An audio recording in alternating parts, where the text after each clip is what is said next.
各位网友大家好，我是包明。这期话题我们说一说乌克兰情报机构的负责人谈论乌克兰战争。美国战区网站呢前不久采访了乌克兰国防情报局的局长基里洛·布达诺夫少将，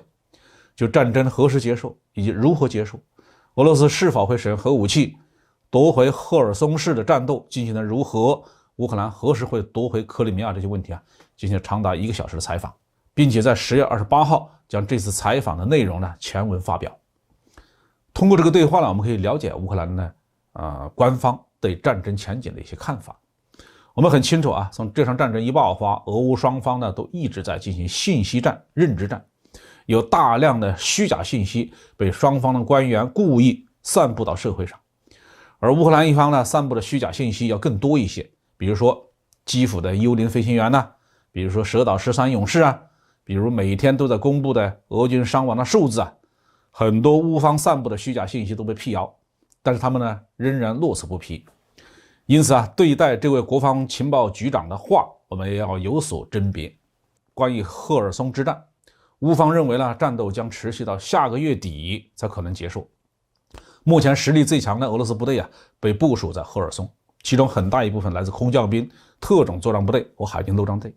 新动员的一部分兵力也加入了这些部队，总数在4万人左右，基本都驻扎在第聂伯河西岸地区。在东岸地区还有很多的支援西岸行动的部队。这位局长同意西方的说法，是从4月份开始，第聂伯河上游的卡霍夫卡水电站的大坝就已经被俄军埋设了炸药。俄方宣称这些是乌军埋设的，但是乌方评估这些炸药只会炸毁大坝上方的道路，使车辆无法通行，并使水闸无法使用，但是大坝并不会坍塌。而这种情况可能会发生在俄军被从赫尔松击溃之后，要用这种方法阻止乌军渡河。关于克什大桥被炸的事件这位情报局长既不证实也不反驳是乌克兰干的，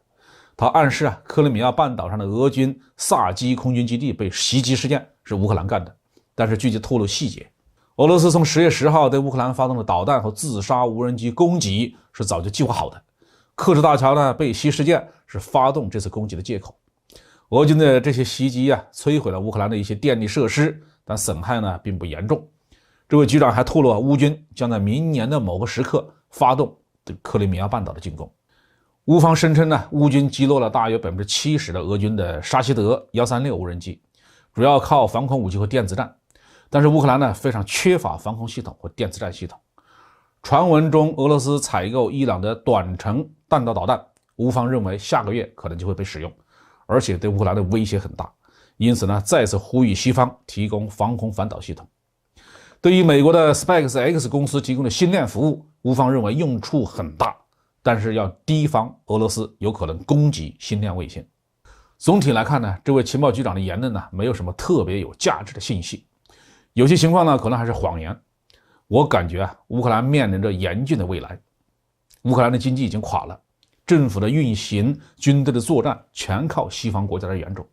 一旦美国等北约国家自己有点什么情况，乌军很可能会断粮。